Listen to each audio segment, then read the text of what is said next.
آقا تشریف فرماتے ایک چھوٹا سا بچہ ہے جو ننھے ننھے پاؤں سے چل کے مسجد نبوی میں پہنچ جاتا ہے. نام اس کا عمیر ہے. بمشکل سے بولنا سیکھا ہے اس نے. آقا کریم علیہ السلام کی خدمت میں کبھی وہ اپنے چچا جلاس بن سوید کے ساتھ جاتا ہے, کبھی وہ اکیلا بھی چلا جاتا ہے. ایک دن اس کا چاچا نہیں گیا لیکن بچہ گیا اور حضور کی بات سنی.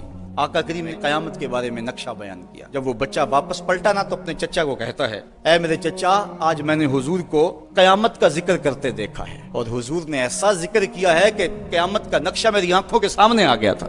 لیکن اس کا چاچا جلاس بن سوید ازلی بدبخت تھا. اس نے کہا, اللہ کی قسم اگر محمد سچا ہے نا تو ہم گدھوں سے بھی پھر گئے گزرے.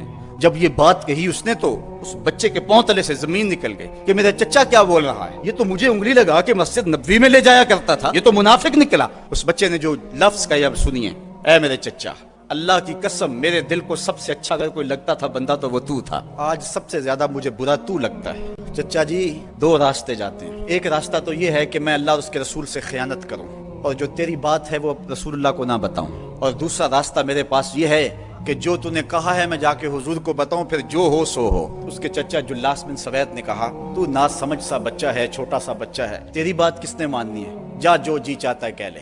وہ بچہ اٹھا اور حضور کی مجلس میں پہنچ گیا.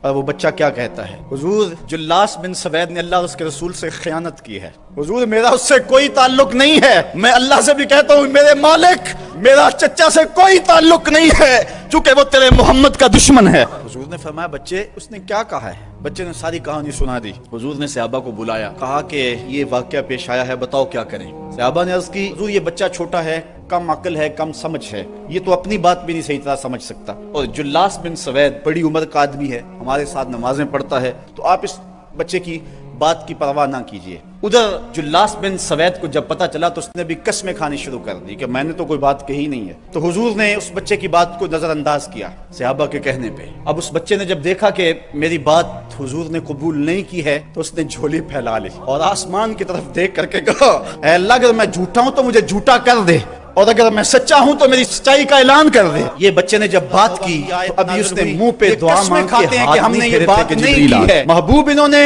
اسلام لانے کے بعد کلمہ کفر بولا ہے, اس نے بات کہی ہے. تو اللہ تعالیٰ کے محبوب نے اس بچے کو اپنے پاس بلایا. خوش آمدید وہ بچے جس کی 7 آسمانوں سے اوپر رب نے بھی گواہی دی ہے. حضرت عمر رضی اللہ تعالیٰ عنہ کا دور آیا, انہوں نے حضرت عمیر بن سعد انصاری رضی اللہ تعالیٰ عنہ کو حمص کا گورنر بنا دیا, اور پھر جب وہ فوت ہوئے تو حضرت عمر روئے, فرماتے کاش کہ میرے پاس عمیر جیسا کوئی دوسرا آدمی ہوتا اور میں مسلمانوں کی محافظت کے لیے اسے مقرر کرتا. اللہ نے بھری بزم کے اندر اس بچے کو جھوٹا نہیں ہونے دیا.